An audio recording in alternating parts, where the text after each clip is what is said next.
I know what y'all are thinking. This guy's about to go on some rant about why he hasn't been posting vlogs. You're wrong. I've been posting a lot of shorts. I've enjoyed making those. Real quick, if you have subscribed because of a vlog in the past, drop a comment. And if you subscribe because of a short, drop a comment. We should get to around 1,300 comments off of just this video. If we don't, this is a farewell vlog. It's been real. It's been fun, but it ain't been real fun. Anyways, we just pulled up to Texas Card House to play some 1-2. I wish we could go to Peaks, man. If you guys are in the DFW area and haven't gone to Peaks, go to Peaks. It's like Poker House 2.0. I mean, the chairs are bigger, the table is better, the drinks are cheaper, the soda is better, the chips are better. I mean, what are we doing? From 12 to 3, it's $5 to play per hour, $15 for the month. But instead, we're in the heart of Dallas.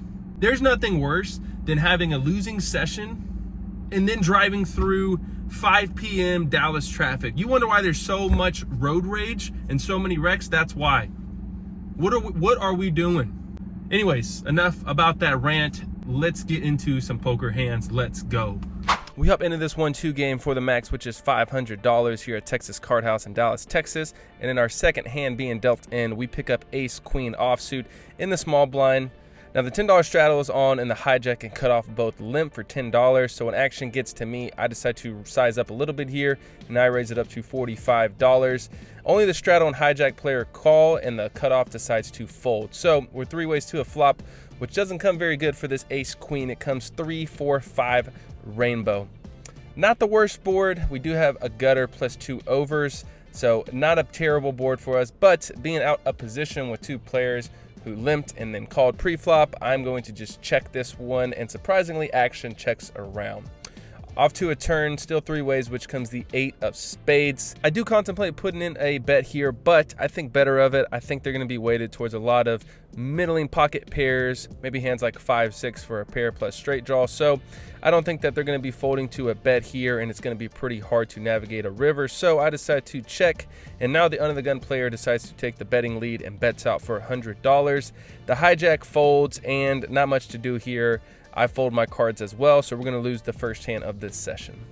All right, let's swap out that ace for another queen. We pick up pocket queens in the big blind, and action starts with a raise from the low jack player to $30. Now, something to make note of is I've only been playing at this table for maybe 20 to 30 minutes, and this player has already shown down a couple hands, and he's either had the nuts or a really strong hand. He appeared to be playing his draws pretty passively, so that is something to make note of. Now, the hijack and the small blind player both put in the call for $30. Action's on me now, and I'm gonna go big. I 3-bet it up to $125. That does narrow down the field, but not much. The low jack and the hijack player both call, which are the same opponents from the last hand, and the small blind player gets out of the way. So 3 ways to a flop, out of position, once again with over 400 in the middle. And it comes ace, 8, 3, 2 spades, 1 club, yuck. The ace does favor my range. I'm gonna have all the ace king, ace queen, but I only started this hand with about $425. So if I put out a C bet here and they do have an ace, they're just gonna ship it in my face, and that's gonna put us in an awkward spot. So I decided to start out with a check, and now the low jack player bets out for $125. Pretty small bet in regards to the pot. The hijack player folds, and action is back on us. Not a fun spot to be in. Again, this player has been playing really tight, so I think he's going to have a lot of ace jack, ace queen, maybe even ace king here.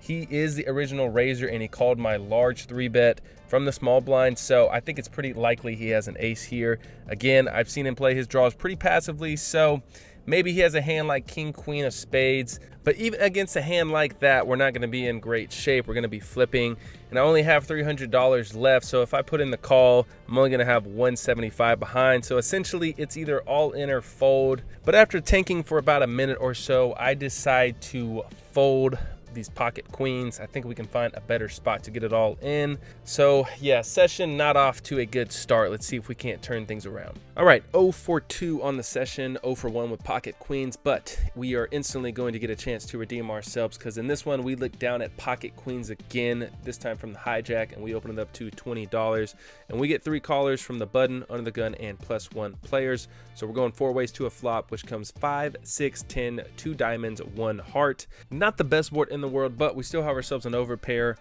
Surprisingly though, the under the gun player decides to donk out for $35. The +1 player folds, actions on me. I think he's going to have a lot of flush draws here, a lot of straight draws, maybe a hand like Jack 10 or Queen 10.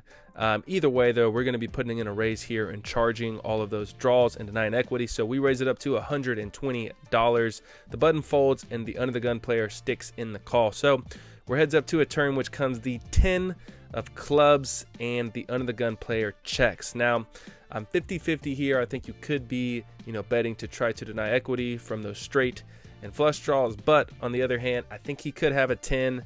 So I think I like a check here, because if we check and those draws do break off, he's going to be inclined to bluff on the river, and then we can just pick those bluffs off. So I decided to proceed with caution, and I checked this one back off to a river, which comes the 7 of spades. So diamonds brick. Unless he has a hand like 9-8, we should be good. And sure enough, he decides to lead out on this river for $125. We flick in the snap call, and he flips over the bad news. He shows us ace 10 offsuit. You son of a biscuit, man. Had him pre-flop, had him on the flop, had the correct read, but unfortunately he spikes a 10 there and makes trips on the turn. So we're gonna lose the third hand of the session. This session's going pretty well. We pick up ace king suited from under the gun in the clubs variety, and we raise it up to $20, and we only get one caller surprisingly from just the cutoff. So we're going heads up to a flop, which comes pretty good. It comes 5, 6, 8, 2 clubs, 1 spade. I think you could make a case for putting in a c-bet here, but this board heavily favors my opponent, so I think a lot of times we're going to be getting raised, and because our hand isn't made just yet, we want to fade that happening. So I decided to check, and he checks it back. Off to a turn which comes beautiful. It comes the 7 of clubs, so unless he has a hand like 9, 10 of clubs or 3, 4 of clubs, we should have the essential nuts. Honestly, wouldn't surprise me if he had those hands though, just based off the way the session's going, but can't be afraid of that. So I'm gonna lead out here for $25, and he instantly raises me to $75. I think he's going to have a lot of straights here. I don't think he's going to have 2 pair or sets being in position. I think he would just call with those hands. So I do contemplate putting in a raise and making it look like I just have the ace of clubs and I'm trying to get him off of his straight. But I don't want to scare him off, so I just stick in the call, and we're off to a river, which comes the 5 of hearts. Again, not afraid of any full houses. I don't think he's going to have a set on the turn or 2 pair. So I think he's going to bet all of his straights or smaller flushes. So with that in mind, I check it over to him, and he does indeed bet. He makes it small though. He bets out for $50. Time to put in that sweet, sweet raise. We raise it up to $250, and we fade the snap call, which means we're rooting for a call now. And after about a minute of thinking, he does put in the call. We flip over the ace king of clubs, and he shows 9 deuce of clubs for a smaller flush, and that is why you do not play 9 deuce of clubs. We're finally going to take down our first pot of the session. Let's see if we can't keep it rolling. We pick up ace queen offsuit, this time in the big blind, and action starts with a raise from the hijack player to $15. The button calls, so pretty straightforward 3-bet from me here, and that's what I do. I 3-bet it up to $65, and only the hijack player calls. So we're heads up to a pretty great flop. It comes ace 9 deuce rainbow. Super dry board, so I size down here and put out a c-bet of $45, around 1/3 the size of the pot, and he pretty quickly calls. Off to a turn which comes pretty safe. It comes the 7 of spades. I decide to check this one. I don't think we're going to be getting 3 streets of value. Feels like he just has a hand like pocket 10s or pocket jacks. So I decided to check this one over to him, and he pretty quickly bets out for $125. So maybe he has a hand like ace 10 or ace jack, or potentially the same hand, ace queen. So not much to do here. I don't see much merit to raising, so I just stick in the call, and we are off to a river, which comes a board pairing deuce. Now I do contemplate putting in a blocker bet or a small bet to try to extract value from a hand like pocket 10s or pocket jacks, but I feel like when he bets the turn, if he has a weak ace, or a weaker ace I should say, he's probably going to bet this river. So I check it over to him, planning to call a bet if he does put in a bet, but it doesn't come to that. He checks it back, and I proudly flip over the ace queen offsuit, and he even more proudly flips over ace king suited. So not sure why he didn't bet this river, but can't complain. He definitely saved us some money here. Maybe he thought we had pocket aces or ace deuce or pocket deuces. I don't know. But again, he saved us some money. Still isn't fun to lose. Thought we were gaining some momentum. Doesn't seem to be the case though. On to the next hand. We pick up ace king offsuit. Once again, on the button this time, the $5 straddle is on, and action starts with a raise from the cutoff to $20. Easy 3-bet spot here. So I go ahead and pop that thing up to 65 buckaroos. Straddle folds, and the cutoff puts in the call. So we're heads up to a flop, which comes jack, 4, deuce, rainbow, whiffing with ace king per usual. But when the cutoff checks, I'm still going to try to take this one down. I put out a C bet of $50, and he snap folds. I will take it. In this one, we are on the button, and for the third time, we look down at ace king offsuit. The $5 straddle is on, and there are 3 limps. So when action gets to me, I go ahead and pop it up to 30 bucks. The straddle, low jack, and cutoff player all make the call. So we're going 4 ways to a flop, which comes pretty good actually. It comes queen, 10, 5, rainbow. Not a bad board for our range. So when action checks to me, I'm going to put out a bet of $50, and immediately we get check raised by the under the gun player to $125. The other players fold.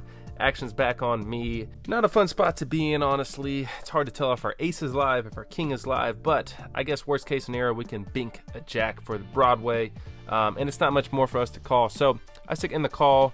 We are heads up to a turn. One time dealer, one time. The turn comes the 6 of spades. No help to us. He bets out for $225, and we fold. Once again, can't gain any momentum this session, but there's still hope. We got a few more hands to go over. In this one, we pick up ace 8 of diamonds in the cutoff. There's 1 limp.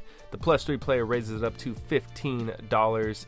Actions on me, could definitely be 3-betting here, but I decide to just call, and that invites in the button, the small blind, the big blind, and the under the gun player. So 6 ways to a flop, which comes jack, 3, jack, 2 diamonds, 1 spade. Let's go. Finally, we have potential to win a hand here, and when action checks to me, I think we could be putting in a bet, but with so many players involved in the pot, somebody could very easily have a jack and just check raise me. So I'm going to try to see a cheap turn here. I decide to check, and thankfully the button checks behind, so we're off to a beautiful turn. It comes the king of diamonds. We might actually win another hand. Action checks to me again, and this time we're not going to be checking, but I don't want to go too big. I don't want to scare anybody off. I bet out for $20, and only the under the gun player puts in the call. So heads up to a river, which doesn't come very good. It comes the deuce of diamonds. Maybe he has a hand with the queen of diamonds in it, but feels like he probably just has a king. So when he checks, I'm going to bet out small and target a king. I bet out for $55, to which he snap folds. So no more value for us, but at least we are scooping in a pot. All right, all of that leads us to the last hand of the session. One last chance to get unstuck. We pick up ace queen offsuit on the button. The $5 straddle is on, and the +2 player raises it up to $15. The +3 hijack and cutoff all put in the call. Actions on me, and I should definitely be 3-betting here, but honestly, it just felt like everyone was gonna call or we were gonna get raised. Now, honestly, that's a horrible reason to not 3-bet, but I'm just being honest, that's what was going through my head. So I decided to just stick in the call, and that invites in the straddle player. So we're going 6 ways to a flop, but it comes amazing. It comes 6, queen, queen, so we flop ourselves trips, and there's a flush draw out there. And surprisingly, action checks all the way over to me. I'm going to bet out small here for $20, and we only get 1 customer from the cutoff player, so we are heads up to a turn, which comes the 9 of diamonds.